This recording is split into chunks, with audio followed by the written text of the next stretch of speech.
What's up YouTube? Thursday, July 13th. It's been a while since we released a video. We've been taking it pretty easy the last couple weeks, but just some announcements. We have 2 weeks until our trip to North Carolina. We wanted to talk about training for failure, or training failures on purpose. So let's say you're trying to take someone down and they get out of it.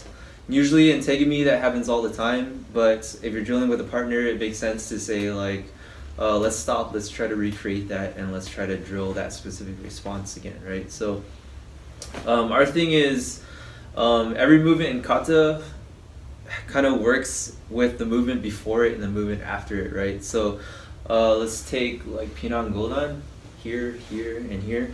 So let's say he throws a punch and I go to this, right? But then maybe he grabs onto me. So then the next movement makes sense to like bring this over to here. So it's kind of like, in my mind, I thought the block and punch would be good enough, but that failed, so he grabs me, so I had to go on to the next movement and I caught it, right? So something like that. Training for failure and drilling that over and over again is kind of important to do. It's real scenario based, right? So sometimes things will come up. I mean, you can do that even when you're doing just light sparring along with the technique. So the idea is that you're just working things out, like mechanistically, right? So it doesn't matter what you're doing, even if you're just like grappling and you're like, okay, well, I'm going to try to arm drag this guy. So maybe instead of just pulling here, you're like, okay, well, this is where you start getting the thing first, right? Like you have to break this grip.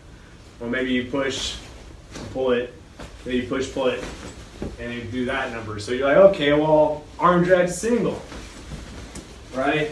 You're like, okay, so what if that fails? All right, so arm drag, single, and then he does that. So what's my next go-to?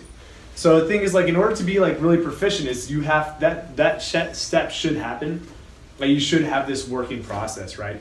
You don't want to have to think about that kind of stuff. So the more you train to say like, okay, well, let's go through that. So we'll do that, and then we'll try different stuff. So if I go back to the arm drag, and I'm doing this, and I go for the single, and then Michael goes away, right? So then I'm like, okay, well, I can either shoot for this, right? Other things I can do is I can just bail on it completely and push back, right? If I still have a grip here, then I can do like a drop seal nagi, right, into here, kind of stuff. And then you go on to there. Each one of those things has like a different, you kind of like flowcharting it, right? So yeah, and it's not like I'm going to do anything super unexpected. So he's also training what my possibilities are, right? Mm-hmm. So like this little arm drag here, if he pulls back, it's not like he's gonna spin around or do a backflip or do whatever, right? Yeah. There's a limited amount of things that he can do. So right? the regular person not gonna do a backflip. So me knowing that, I can be like, well, this arm's pulling back at me. It doesn't make sense for me to pull here, so maybe I can go underneath it or push it to the side and take the back. So then you're drilling for that failure, right? I wanted this where I'm here, I'm taking him down, but now he's way too strong for me, so he pulls back. So then I have one option, option A. I do the same thing, he pulls back. Option B, right? So you're drilling that response so that you know what to do once that actually happens in a live sparring situation. And so you can, in each one of those things you build up on, right? So if Michael does what he just did, I pull back, so maybe, so don't get so fixated on just whether or not you're grappling or sparring or striking, right? So you can add. So if he does that, but then he maybe elbow checks me, knee checks me, to the chin or something like that before he comes and does the rest of the technique, right? And before you know it, all that stuff starts looking things like this, right? And that's where we get those ideas from, how to use the applied kata back to it. So you see us in some of the videos when we're actually just doing that, right? It's just figuring out what to do here. Like he pulls back, they have palm to the face, grab for the single again, right? So it's just a work in process, and everybody's body's different, right? Yeah. What I'm going to do isn't going to be exactly what Michael's going to want to do. Like ideologically, there are things you're going to gravitate towards more than me, right? Mm-hmm. Like you like going for the chin, or you like popping to the face before you do other things. I like moving around things. You like moving things yourself. So Yeah. right? Yeah, So it's like I'll be like, I'm probably not gonna do this very often, but maybe I'll do something like that more often, right? So it's like I need to drill that for myself. Yeah. And you need a partner for that, but you also need to know what you're going to do. Yeah, and it's so you bring the intensity level up like gradually, right? So the flow is like, if Michael's doing that arm thing, it's that. So I'm not pulling super hard, right? Then you do that, like you rep that out a few times, and then you go, okay, so now I'll add some resistance, right? And then so it's going to change a little bit,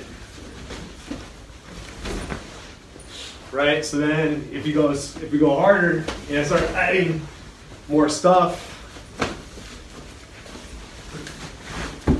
to see what he's going to do to make him change his attacks, to see what else is going to happen. That's what lets you apply your katas to more real life situations, right? And that was that point where I came here and you reframed with your forearm to let me back in. Mm-hmm. So then you just add on to that, right? Yeah. So I was like, well, drill 1 was this over and over again. Now drill 2 is I try it and the failure is here. So I got to be able to clear that and go in. So then you start drilling that, right? Drill 1, forearm, drill 2, over and over and over again.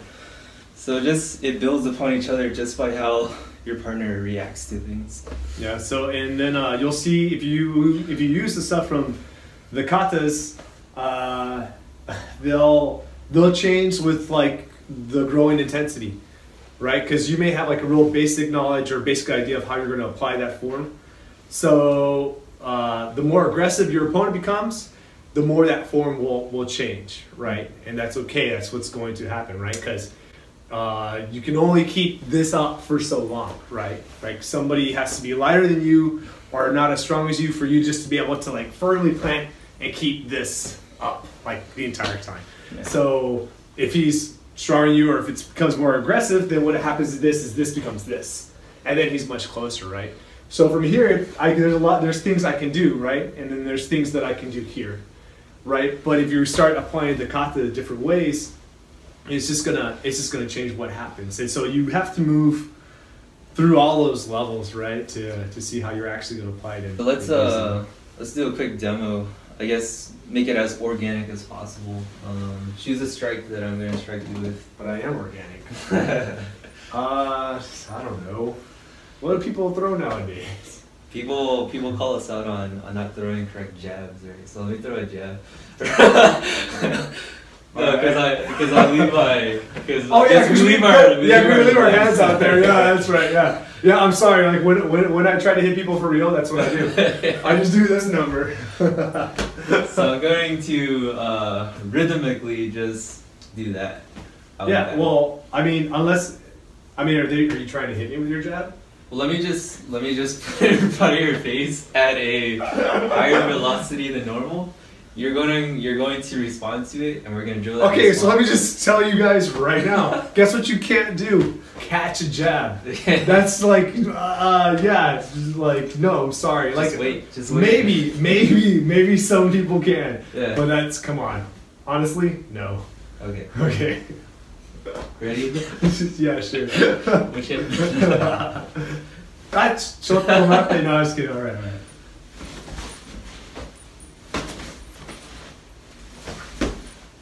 Alright, so let's gravitate towards the thing you're going to do every single time.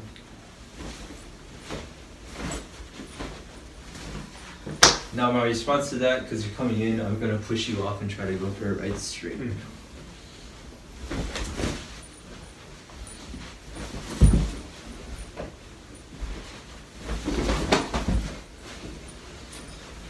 So now he's gravitated towards like a double leg, he's ducking under the second punch.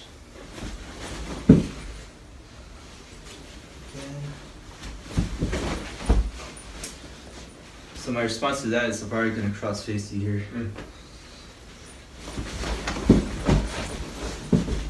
Oh, sorry. Something popped. Sorry, dude. Okay. Let's tone it down a little bit. Okay. Alright, so slow-mo. Here. I cross face. You drug back and pop down. That was straight up a body weight thing. That's why it happened so quickly. But so I'm not gonna. And that's why we don't spar. Yeah. So even though like I've done judo and do jujitsu and whatever, just because I'm going for the single doesn't mean that's necessarily my end goal, right? Like this is just for me to. This is just for me to not get hit in the face. Yeah. Because here I can do this and he's gonna be off balance. This comes up, so I have this here. Right? The most I can figure that he's gonna try to do like that is either try to knee me, go for a single, or try to get an uppercut. But I'm moving back here. Yeah. There's no So I can create. Yeah. So I can create space. Now you could do another thing that I guess could happen. If you do this single here, and he goes up, you could just come up here over the top. Just drive. Like go drive, just like drive forward, because I like that better. Yeah. Like, because if I'm not thinking about winning points, right? So like one of the things that we always talk about is like, you keep going till the fight is finished, right? Mm-hmm. So it's not about like whether or not. And if they overtake you, you either disengage or you cover yourself until you Right, until you can survive and get out of it, right? Let's try one more within the clinch, and then we'll call it after that. Okay. So I'm gonna go for this.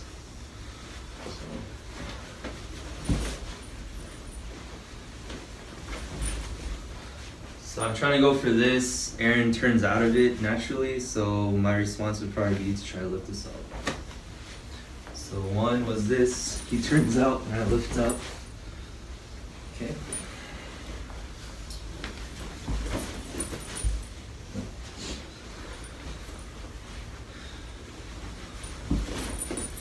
So I'm gonna try to go for his head. Since his posture's already down, I'm gonna try to lock this up and turn him this way.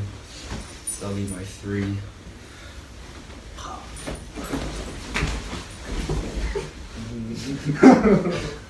Yeah. Dun, dun, dun, dun.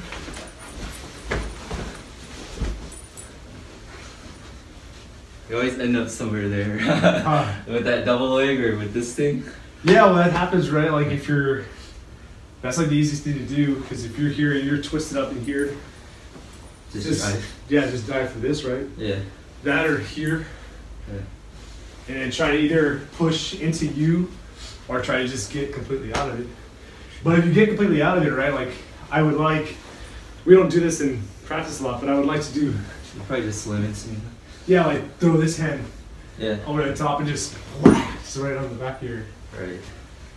But we like each other. We're good. We're buddies. So yeah. Like. So there you go. That's kind of how we organically work failures into our training. Try not to be so rigid all the time. I mean, if that happens to be your problem.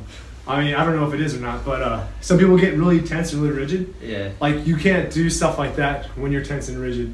Yeah. Because you can't have everything just locking up all the time. There's points in time where that should happen for like split seconds when you're guarding or you're moving in really tight, really fast.